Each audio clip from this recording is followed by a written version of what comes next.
Assalamualaikum warahmatullahi wabarakatuh. Selamat datang praktikum PTI 2 tahun 2021.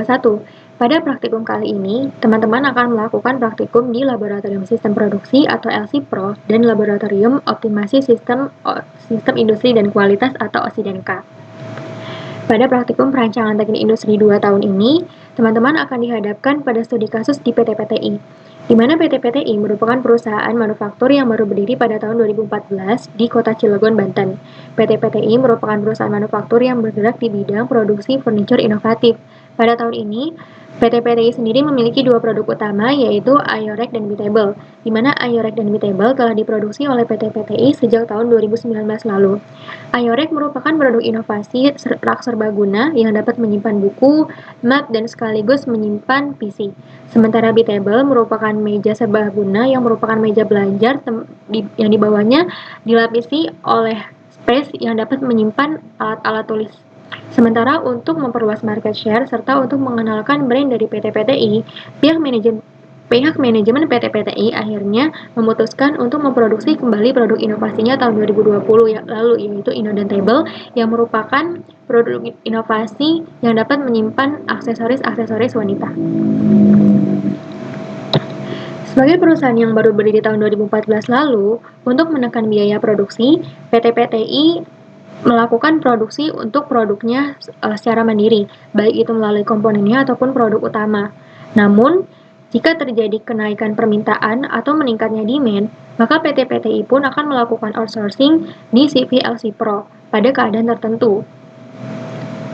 Apa saja yang akan dilakukan pada praktikum kali ini?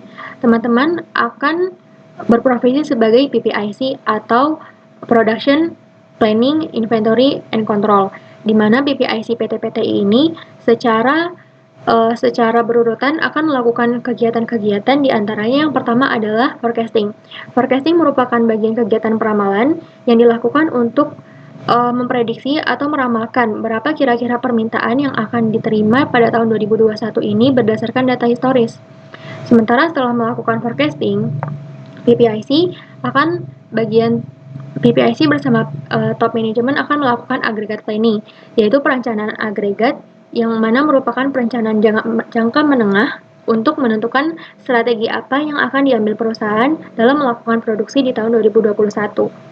Setelah melakukan agregat planning, perusahaan pun atau PPIC pun akan melakukan MRP atau Material Requirement Planning dan sekaligus CRP, di mana MRP ini adalah satu langkah atau satu metode yang digunakan untuk merencanakan kebutuhan material yang akan digunakan untuk memproduksi produk, serta CRP digunakan untuk mengetahui berapa kapasitas yang dimiliki perusahaan dan kapasitas yang dibutuhkan oleh perusahaan dalam memproduksi produknya. Setelah melakukan MRP dan CRP, maka berikutnya dilakukan leveling production. Leveling production pada tahap ini kita menggunakan metode MMS dan Heijunka, di mana metode ini dipilih karena sesuai dengan sistem produksi yang kita anut, yaitu One Piece Law, di mana One Piece Law merupakan satu sistem produksi yang dilakukan di mana setiap pekerjaannya itu dilakukan secara satu persatu. Leveling ini berguna untuk meratakan beban-beban produksi yang dimiliki dari tiap shift atau perharinya. Lalu setelah melakukan leveling, maka dilakukan line balancing. Line balancing ini adalah satu metode yang digunakan untuk meratakan beban kerja di setiap stasiunnya dengan melakukan perataan pembebanan pada operator yang bekerja di setiap stasiun. Setelah melakukan perencanaan di bagian awal atau sampai dengan bagian operasional, maka selanjutnya kita akan melakukan facility layout design atau perancangan tata letak fasilitas. Perancangan tata letak fasilitas ini dilakukan guna untuk mengoptimasi atau mengefisiensi setiap kegiatan yang terjadi dalam lantai produksi. Khususnya, setelah melakukan facility layout design, kita pun berikutnya akan melakukan perancangan tata letak gudang atau warehouse design. Warehouse design ini berfungsi untuk melakukan perancangan ulang dari desain atau layout dari warehouse yang nantinya akan mengefisiensi atau mengoptimasi setiap kegiatan yang dilakukan, baik itu kegiatan inbound, outbound, sampai dengan kegiatan throughput dari produk-produk yang ada. Setelah melakukan perancangan tata letak gudang, yang terakhir kita akan melakukan simulasi. Simulasi ini merupakan bagian akhir dari kegiatan praktikum yang berfungsi untuk melihat bagaimana sih flow ataupun aliran kegiatan yang terjadi utamanya dari lantai produksi hingga ke bagian gudang di PT PTI.